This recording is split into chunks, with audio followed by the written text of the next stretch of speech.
Pelo menos 12 pessoas perderam a vida na sequência de um acidente de viação no povoado de Tavira, no distrito da Manhissa, província de Maputo.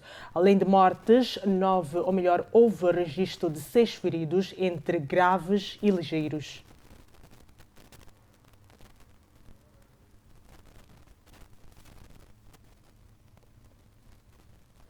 Conforme referido, pelo menos 12 pessoas perderam a vida na sequência de um acidente de viação no povoado de Tavira, no distrito da Manhissa, província de Maputo. Além de mortes, houve também registro de 6 feridos, entre graves e ligeiros.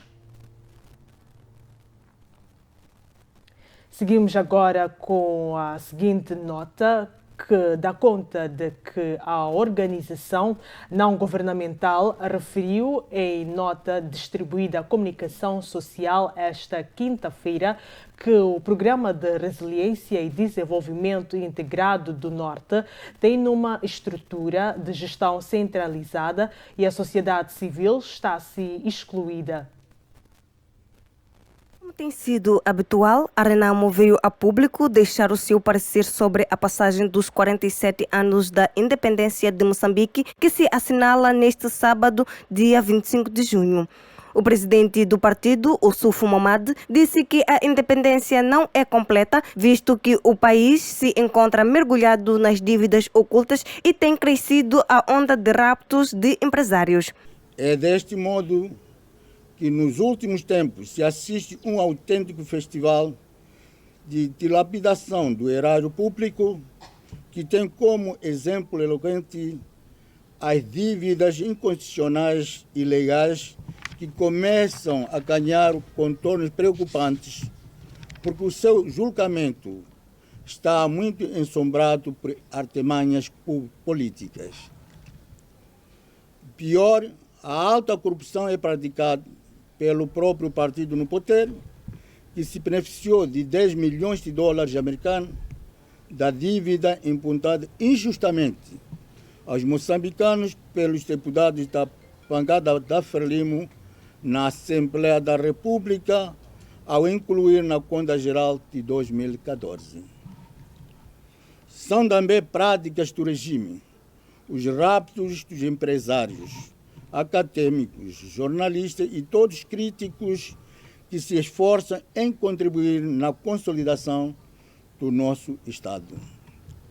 Como forma de silenciar a democracia, o regime institucionalizou sequestros e assassinatos dos membros e quadros da Renamo e as fraudes eleitorais que geram conflitos em cada processo. O líder da Renamo tocou também na questão do elevado custo de vida e a falta de transportes públicos, o que dificulta a vida do cidadão. Estamos a celebrar os 47 anos da nossa independência política, num autêntico sufoco devido ao elevado custo de vida.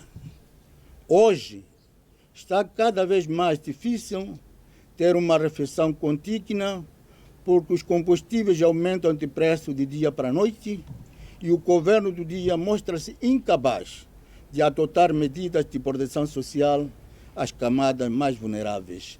É uma realidade. Os transportes públicos não oferecem nenhuma dignidade aos cidadãos, porque o parque automóvel está na mão dos que governam o país, que tudo fazem para manter o setor público totalmente inoperacional para fortificar o seu poder financeiro. Compatriotas, todos estes fatores retardam a nossa independência econômica. Por isso, é momento de quebrar as algemas do empobrecimento das nossas populações e do nosso país.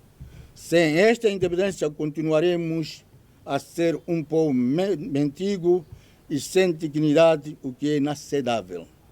É o momento de acabarmos com a pobreza. É o momento de combatermos a corrupção. É o momento de combatermos corruptos, os ladrões, aqueles que estão a empobrecer o nosso país. E para terminar, o Suf Momad evidenciou o fato de Moçambique ser um país rico em recursos minerais. Sem independência econômica, estamos condenados a pertencer eternamente ao terceiro mundo, quando Deus-nos tudo para sermos um país de referência positiva no concerto das nações. A passagem dos 47 anos de independência política deve ser momento de viragem da página e negação do empobrecimento nacional. O empobrecimento do país, a exploração dos recursos naturais para fins particulares e grupais impede o desenvolvimento nacional, razão pela qual continuamos a ser dos países mais pobres do mundo. Não obstante as diversificadas riquezas e milhões de hectares de terra aráveis.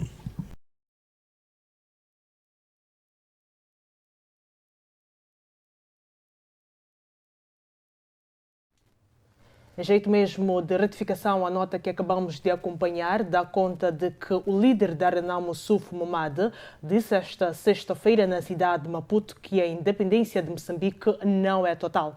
Momad falava por ocasião da celebração dos 47 anos da independência nacional, a assinalar-se este sábado. Por agora, seguimos com a nota que ainda está no mesmo contexto, que dá conta de que Moçambique celebra este sábado o 47º aniversário da independência nacional e, face a esta efeméride, o Movimento Democrático de Moçambique diz não haver condições para a celebração desta data devido à má governação, destacando como principais desafios a corrupção, raptos, degradação de serviços básicos de saúde e educação, entre outros fatores que assolam a nossa sociedade.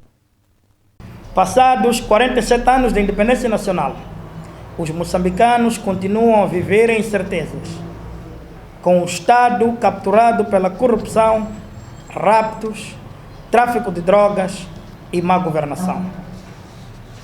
É vergonhoso quando assistimos libertadores da pátria, ou antigos combatentes, transformarem seus sacrifícios e deveres num cheque branco para saquear o erário público e construir seus impérios econômicos, prejudicando o povo numa clara atitude de substituição dos colonialistas que tanto combateram.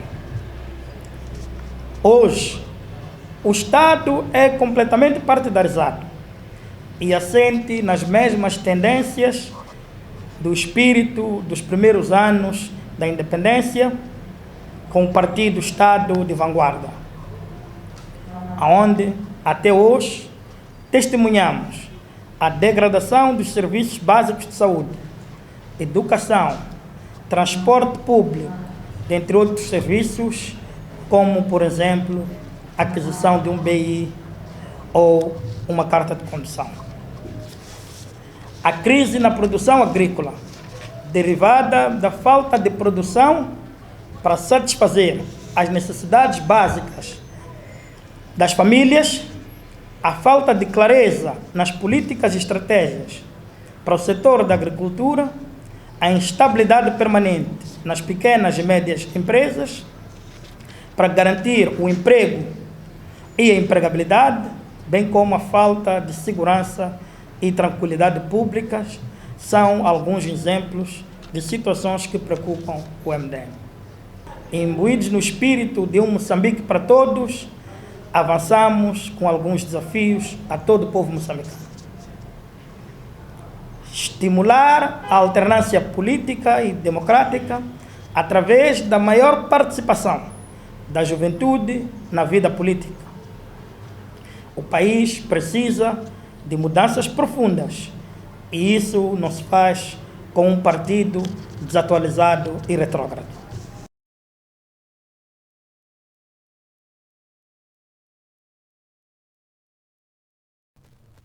Ainda assim, alusivo à passagem dos 47 anos da independência de Moçambique, alguns munícipes entrevistados na cidade de Maputo defendem que o país saiu de uma luta armada de libertação para uma autodestruição. Numa altura em que Moçambique celebra no dia 25 de junho, este sábado, o Dia da Independência Nacional, alguns munícipes da cidade das Acácias defendem que o país saiu de uma luta armada de libertação para uma autodestruição. Mas o que eu presto atenção em todos estes anos, o que não muda, não é? É a questão mesmo da própria administração do próprio Moçambique. Há independência, conquista-se independência, Moçambique é soberano, é um país independente. E lá temos que montar uma própria administração nata, moçambicana. Não é? Já há uma ruptura com aquilo que é o Estado colonial e o sistema colonial. Então procura de estabelecer um novo sistema. Mas nisso tudo não há mudança. Não é? Nós conhecemos uma Frelimo que nasceu num contexto de divergências, desenvolveu-se, ouviu-se as zonas libertadas do Cabo Delgado, houve lá divergências. Então, quando torna-se independente, essas divergências só aumentam. E, por um lado, aumentam por causa da má administração. Quer dizer, saindo de uma posição de luta armada, não é, para a libertação, para uma autodestruição pacífica. Autodestruição no sentido de que as pessoas que lideram, não estão a liderar com todo um sistema, poder dizer de sabedoria, não é, para lidar com todos os desafios que o país propõe. Cacilda, munícipe da cidade de Maputo, diz não acreditar que o empenho que os combatentes usaram para libertar o país terminou na situação em que se encontra. Eu não acredito que os nossos pais ou os nossos avós, quando lutaram, era para se conseguir o que está-se a viver atualmente. Eu não acredito que essa foi a independência que eles tanto lutaram para conquistar. Eu acho que as dificuldades estão a aumentar, os moçambicanos estão a viver muitas dificuldades, hein? Dia após dia são coisas a subir, hein? Tu vais a um certo sítio, amanhã compras um certo produto e voltas o dia seguinte, o tal produto que adquiriu com um valor baixo já subiu. Eu acho que os moçambicanos estão a viver no aperto mesmo. Mas, apesar do atual cenário, este munícipe lembra do dia da proclamação da independência com muito gosto, que até cantou para a nossa equipe. Para nós é um dia que tem um peso muito maior. Eu celebrei a primeira independência, a independência nacional de Moçambique. Eu, essa altura, devia ter mais ou menos meus 12 anos. Eu estava no distrito de Mucuba, recordo-me isso, quando apareceu lá Miriam Makeba, cantou Moçambique, a luta continua.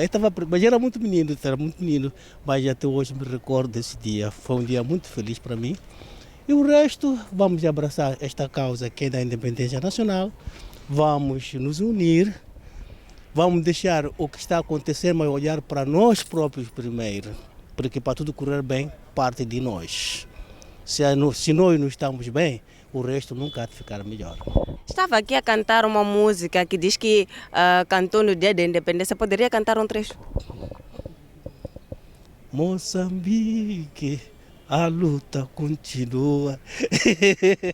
E é aqui na Praça da Independência onde vão decorrer as festividades que marcam esta data, que é o 25 de junho, Dia da Independência de Moçambique. Como podem ilustrar as imagens, está a ser organizado o palco onde um espetáculo irá acontecer neste recinto que irá marcar esta data tão solene do nosso país. Só para recordar, Moçambique completa 47 anos após a independência nacional, que assinalou-se a 25 de junho de 1975. As cerimônias centrais vão acontecer na Praça dos Heróis Moçambicanos, que serão presididas pelo Presidente da República, Filipe Jacinto Nyusi, com imagens de Hortêncio Zamissi e Felizardo Mohati para FTV.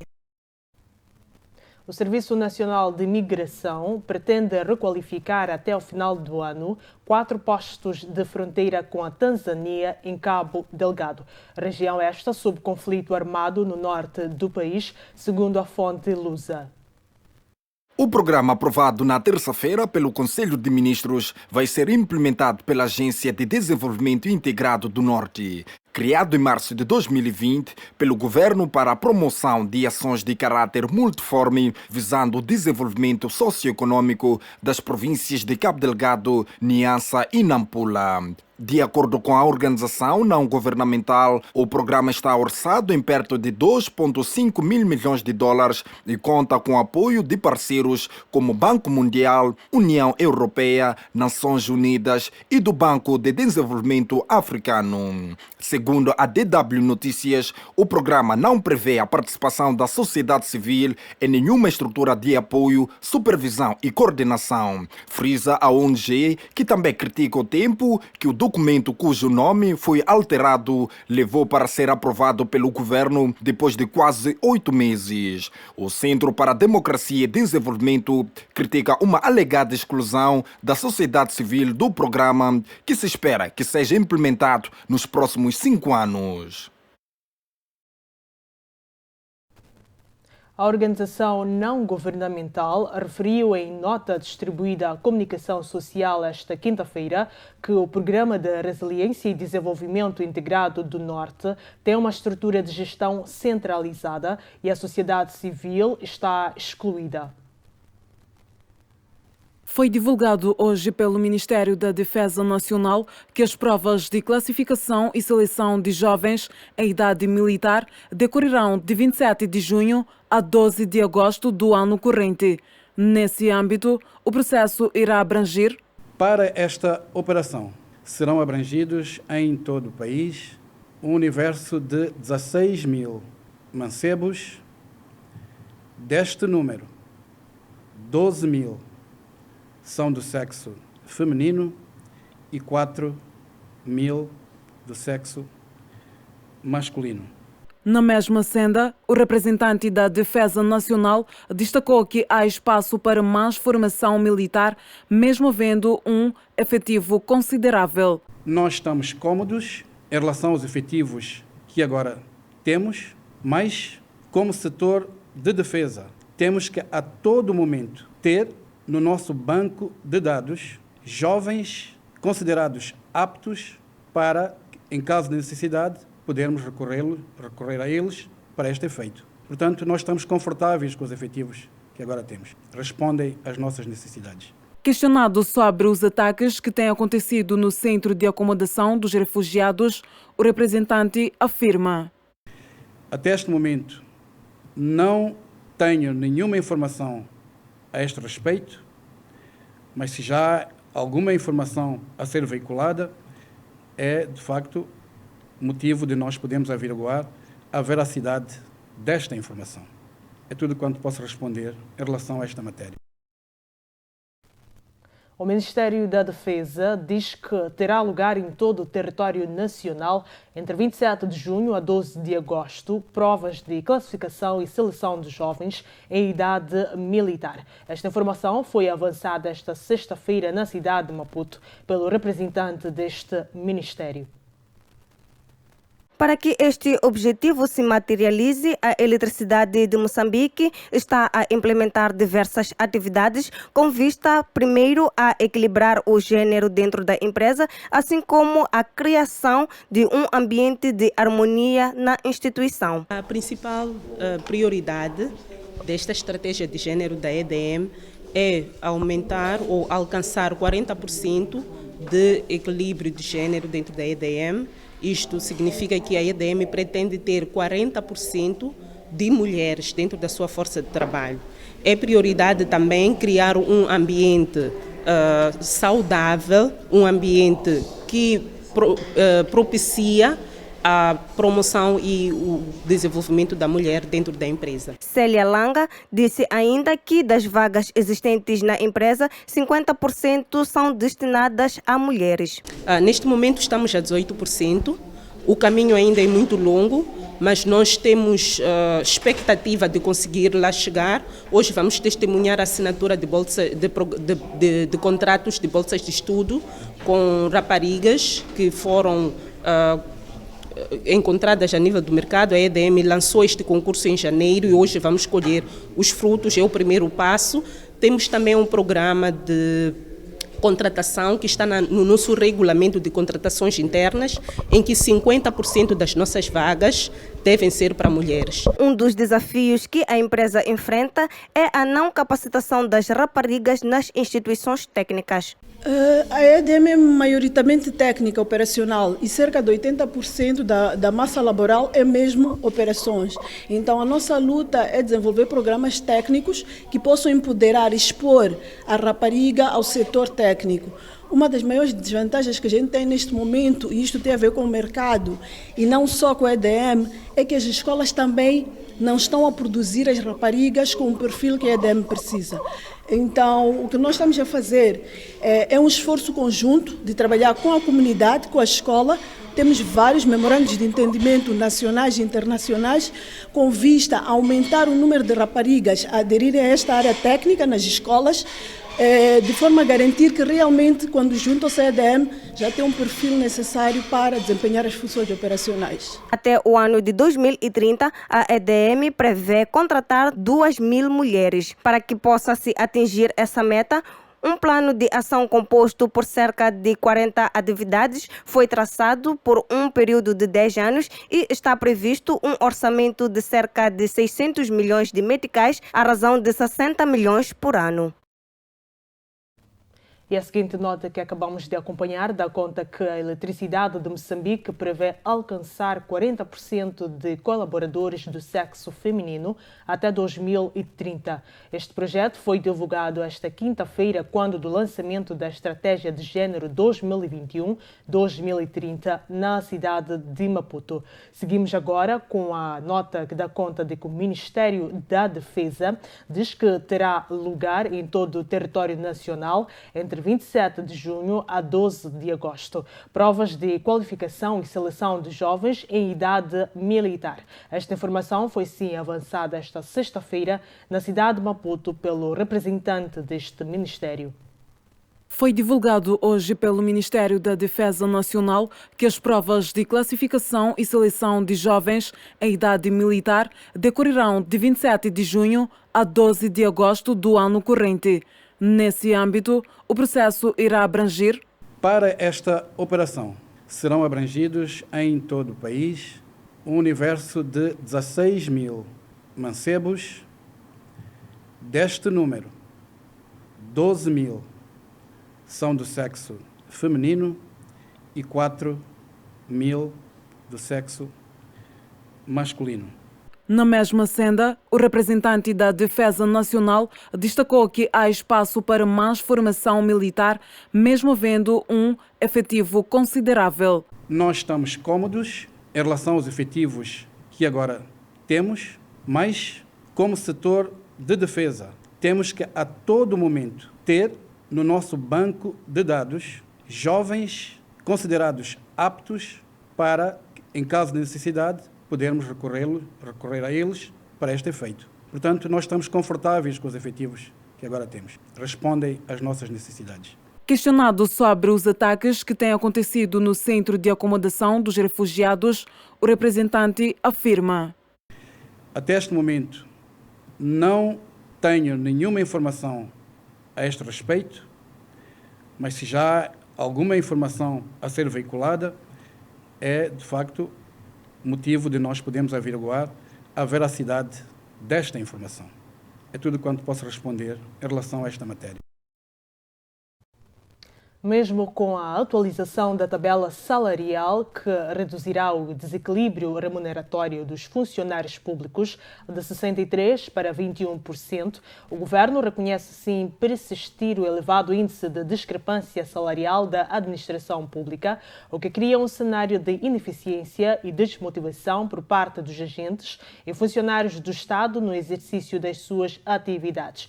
Estes pronunciamentos foram feitos pelo Presidente da República no âmbito da celebração do Dia Internacional da Função Pública. Com o propósito de dinamizar o setor de administração pública, o governo moçambicano desenhou um plano estratégico que teve o seu arranque em 2001, tendo sido revista em 2012 e com a extensão até 2025. A mesma tem como propósito, igualmente, responder aos desafios para o desenvolvimento sustentável socioeconômico do país, mas, mesmo assim, persistem ainda dificuldades para o alcance da meta, com uma clara discrepância no que concerne ao bom funcionamento do setor da função pública, o que também contribui para o desequilíbrio do salário para os agentes e funcionários do Estado, fato reconhecido pelo presidente da República, Filipe Jacinto Nyusi, que falava à margem das celebrações do Dia Internacional da Função Pública, que assinala-se nesta quinta-feira. O quadro remuneratório atualmente vigente caracteriza-se pela existência de legislação diversa, 108 tabelas salariais diferenciadas, o que origina discrepâncias salariais entre funcionários e agentes do Estado com exigências funcionais similares. A nova tabela reduz os níveis salariais de 63 para 21. Uma redução substancial acontece também em relação aos subsídios. Associado a isto, verifica-se a proliferação de estatutos remuneratórios próprios, aprovados de forma discriminatória e, na maioria das vezes, para carreiras cujos salários são elevados, agravando o fosso salarial entre os funcionários, o que gera descontentamento e ineficiência da administração pública. O outro aspecto, não menos importante, prende-se com o fato de o sistema atual não premiar o mérito profissional e nem penalizar a mediocridade, promovendo a rotina e a inércia por falta de incentivos.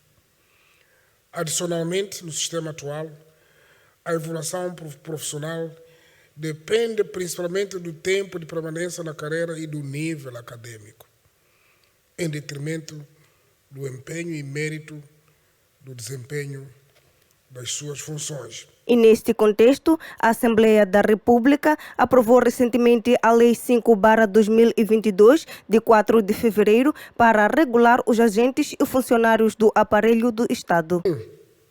Define as regras e os critérios para a fixação de remuneração dos servidores públicos, dos titulares ou membros de órgãos públicos e dos titulares e membros dos órgãos da administração da Justiça. 2. Aprova a tabela salarial única, não sei se querem chamar de SU ou TCU, aplicável, incluindo a tabela salarial das Forças de Defesa e Segurança de Moçambique, TSFDS. E 3. Define igualmente os suplementos também conhecidos por subsídios a serem aplicados na administração pública. A lei recentemente aprovada abrange igualmente aos órgãos de soberania, administração direta e indireta do Estado. Esta reforma visa estabilizar e profissionalizar a administração pública, melhorar os recursos humanos, financeiros e patrimoniais do Estado moçambicano, o equilíbrio entre as diferentes carreiras profissionais do setor para a melhoria dos serviços prestados pelos funcionários públicos. E é momento, sim, caro telespectador, de observarmos a previsão do estado do tempo para as próximas 24 horas em território nacional.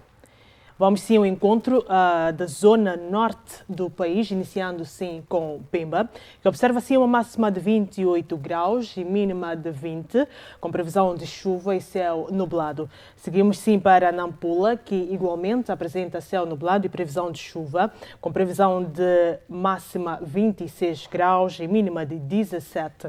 Seguimos agora a Lixinga, que tem como máxima 21 graus e mínima de 8, sendo uma das mais frias na zona norte do país. Apresenta também céu nublado e é momento, sim, de seguirmos ao centro do país, que observa uma máxima para Quelimane de 26 graus, mínima de 16.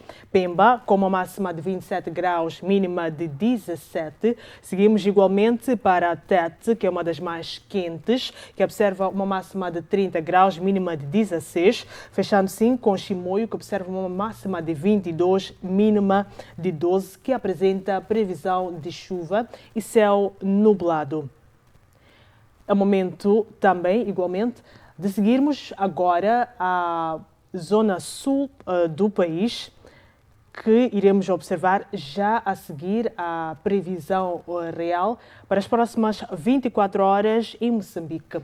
Iniciamos com Inhambane, que apresenta uma máxima de 27 graus, mínima de 19. De seguida, Xai-Xai, com uma máxima de 27 graus, mínima de 14, com previsão de chuvas.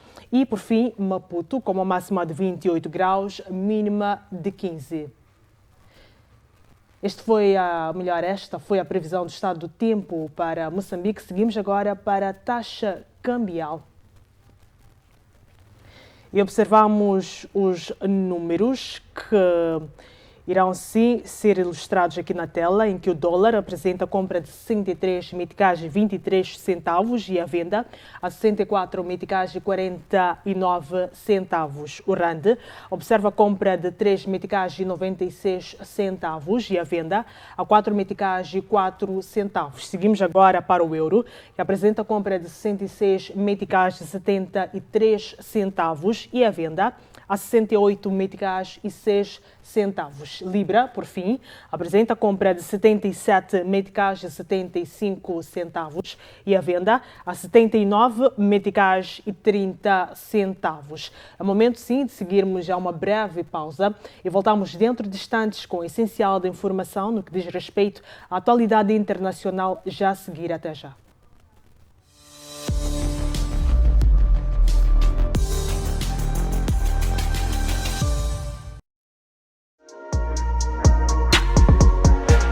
Olá família, eu sou o Manas Laser e desta forma eu passo para lhe fazer o convite a assistir o programa FTV Hits. Programa este que vai ao ar de segunda a sexta a partir das 16h30. Eu só quero estar, mas ninguém. Essa distância entre nós não me faz bem, não me faz bem. Hey menina, valoriza tua melanina, pois ela que te deixa mais linda. Aqui você acompanha todas as novidades do mundo da música, atualizações das carreiras dos artistas. A música é baseada em fatos reais, como é que é? Nada, quem me dera conhecer alguém assim. Qual é o critério que o Rolê usa para poder fazer seleção das pessoas com qual trabalha? É um bocado complicado, bro. Misturas já são de DJ Dilson.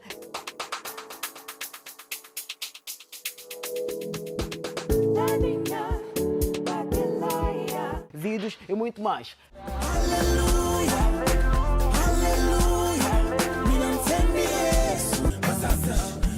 Já se tiram da cara. Um damo como o meu, seja mais humilde.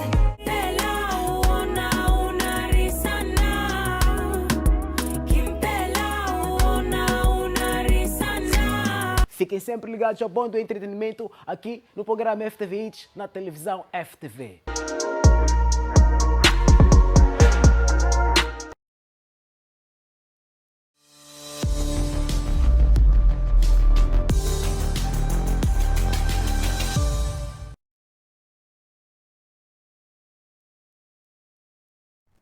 Estamos sim de volta e seguimos com o essencial da informação na atualidade internacional.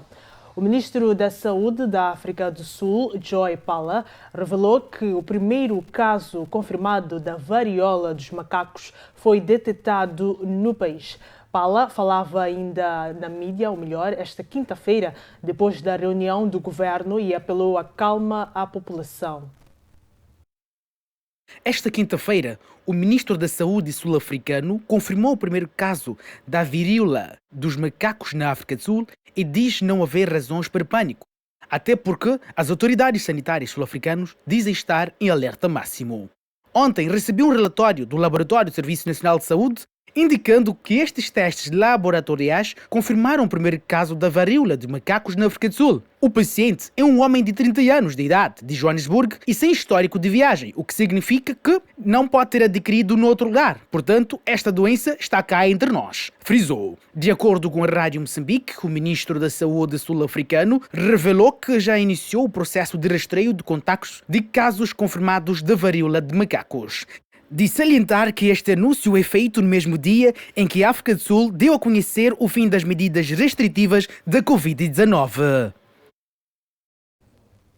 O vice-presidente do Quênia e candidato presidencial William Ruto disse que deportará cidadãos chineses de trabalhos que poderiam ser feitos por quenianos se for eleito em agosto. As eleições presidenciais, parlamentares e locais de 9 de agosto no Quênia ocorrem quando a maior economia da África Oriental enfrenta dificuldades econômicas causadas pela pandemia da Covid-19 e pela guerra na Ucrânia. Deixe os cidadãos chineses assar milho e vender telefones. Vamos deportá-los todos de volta para seus países, disse William Ruto em um fórum econômico nesta terça-feira. Todas essas atividades são para quenianos. Não se preocupe com os estrangeiros envolvidos nessas atividades. Temos aviões suficientes para deportá-los, insistiu. A Embaixada da China em Nairobi não respondeu a um pedido de comentário da AFP. Ruto está concorrendo para suceder o presidente Uhuru Kenyatta, que não é elegível para um terceiro mandato. Ele está se apresentando como um defensor das pessoas comuns inteligentes contra as dinastias que governam o Quênia. Ele tem criticado as políticas econômicas do presidente Kenyatta, prometendo cancelar a dívida estimada de 70 bilhões do país caso vença em agosto. A China é o segundo maior credor do Quênia depois do Banco Mundial e financiou projetos de infraestruturas. 4,7 bilhões para o projeto de infraestrutura mais caro desde a independência do país em 1963. A linha do trem que liga a cidade portuária de Mombasa a Naivasha, no Vale do Rift, através da capital Nairobi desde 2017. Todos esses investimentos foram muitas vezes acompanhados por um afluxo de trabalhadores chineses. O anúncio de William Ruto atraiu reações mistas online. Devemos bilhões à China. Ao fazer isso, estremecemos nosso relacionamento com o país e eles também terão uma reação instintiva sobre o pagamento dos empréstimos, disse um usuário do Twitter. Outros aprovam a proposta. Isso é bom. Nada disso acontece em outros países. Empregados locais não podem ser ocupados por estrangeiros, afirmou outro usuário do Twitter. Ainda assim, na atualidade internacional, a Coreia do Norte decidiu reforçar rapidamente as capacidades de defesa para um nível apropriado numa reunião de 3 dias entre o líder Kim Jong-un e os mais altos oficiais militares do país. A agência de notícias norte-coreana disse na reunião da Comissão Militar Central do Partido dos Trabalhadores, o Partido Único da Coreia do Norte, que foram revistos os planos operacionais das unidades de combate da primeira linha. O objetivo do encontro, que terminou nesta quinta-feira, foi rever as atividades militares e políticas em geral no exército norte-coreano para se adaptar a uma fase histórica do desenvolvimento do país, avançou a KCNA. Durante a reunião, foi aprovado o aumento de número de vice-presidentes da Comissão Militar Central e decidida uma mudança radical no treino do exército para reforçar ainda mais o poder destruidor do país. Kim pediu ao exército que esforçasse-se para consolidar poderosas capacidades de autodefesa para esmagar quaisquer forças hostis. A comissão terá discutido o progresso de desenvolvimento nas novas armas, assim como planos para integrar algum dos sistemas que foram testados nos últimos meses, concluindo um dos supostos mísseis intersônicos e o míssil mais novo balístico internacional do norte-coreano, disse a agência noticiosa Axios Press.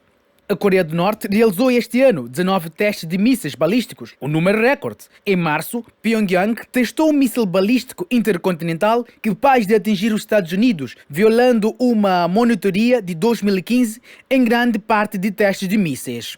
As autoridades sul-coreanas e norte-americanas disseram recentemente que Pyongyang está quase a finalizar os preparativos para realizar o primeiro teste nuclear em 5 anos. O país, completamente isolado do mundo exterior desde o início da pandemia, ignorou os convites para retomar o diálogo com a comunidade internacional sobre o desarmamento. Está assim confirmado. A Ucrânia e a Moldávia receberam luz verde dos 27 e têm agora o estatuto de países candidatos à adesão à União Europeia. Os chefes de Estado e de Governo do bloco estão reunidos em Bruxelas numa cimeira de 2 dias. O presidente do Conselho Europeu, Charles Michel, falou num momento histórico com um simbolismo que alguns líderes tinham destacado a chegada ao encontro. É importante que queremos dar este sinal político, que é simbolicamente forte. A população ucraniana bate-se pelos nossos valores. Percebe-se que, do ponto de vista simbólico, é importante. Por outro lado, é preciso perceber que este é um processo que vai durar bastante tempo. Serão precisas reformas e 2 coisas estão associadas, sublinhou à chegada à cimeira o primeiro-ministro da Bélgica, Alexandre De Croo. Mas, para chegar aqui, foi preciso superar a resistência de alguns Estados-membros, como a Dinamarca, Países Baixos ou Portugal, por exemplo, que entretanto deram um parecer favorável. Desde que a guerra na Ucrânia começou, o processo avançou de forma recorde, mas vários líderes europeus fazem questão de lembrar que é só o primeiro passo antes das negociações, que pode demorar décadas e que não há garantias de sucesso. Pois bem, caro telespectador, é chegado o final desta edição, com promessas sim de voltarmos amanhã à mesma hora com mais atualidade nacional e internacional para si. Pode sim permanecer com a restante programação da FTV. Muito boa noite, até amanhã.